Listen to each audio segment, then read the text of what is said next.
I've visited the south side of Chicago. I've been to the most violent precinct in our country. I visited with Pastor Brooks there, who's trying to save lives one at a time through Christ, through counseling, through showing a strong male role model that is acting in a peaceful way.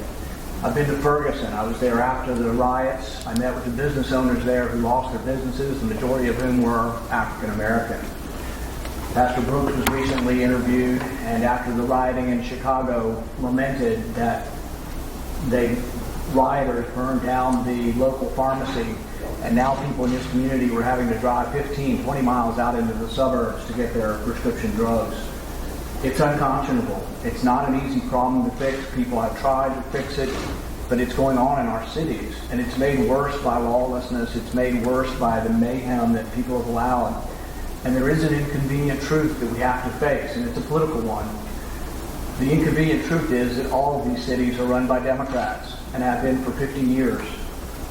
Every one of our major cities run by Democrats, governors, mayors, police chiefs, all Democrats. And you could say it's a coincidence, or you could say, well, all of them? If you look at the murder rate, the top 10 cities that have the highest murder rate in our country, every one of the mayors is a Democrat. So we have to get to the bottom of this. And if you live in those cities, we have to figure out some kind of constructive way to make it better. But you have to first realize that the Democrats have failed every one of these cities. And if your city is under attack and you have young children being shot, the chairman mentioned the names of these young children. In Louisville, 2-year-olds, 5-year-olds being shot through windows and doors. Who's running the cities? We have to do something about it. But painting slogans and graffiti and throwing Molotov cocktails isn't getting you anywhere. If you live in Portland, instead of throwing Molotov cocktails, instead of trying to burn the federal courthouse, maybe you should be gathering signatures to have a recall of the mayor who let mayhem and chaos happen in the city. Maybe we should be recalling the mayor of Chicago who's allowed this to go on. It's been going on decade after decade. Black lives do matter. But if they do matter, do something about it. And those who are at the receiving end of this, the young black men who are dying in Chicago, dying in these cities, rise up and say, my goodness, insanity is doing the same thing over and over again. Quit electing the people who are allowing your cities to go to rotten ruin, who are allowing the local drugstore to be burned down, who are allowing the businesses to be burned down that will leave the community and never come back. It is a disaster in our country, and people need to let the blame accrue where it will accrue. To the people who've been running these cities for 50 years.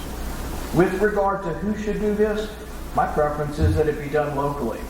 The Constitution reserves these police powers to the state, and primarily the police powers should be exercised in the state. It should be a rare exception that we have federal officers in our states taking care of things even as serious as arson, even as serious as attacks. But I do understand when there is mayhem and chaos, somebody's got to protect the federal buildings.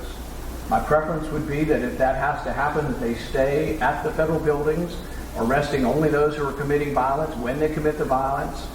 And we are aware and careful that allowing federal police and allowing people to federalize police force and send it into our cities, that there are dangers to that. One of the checks and balances of federalism was not to let the executive branch have police, not to have the executive branch in our states.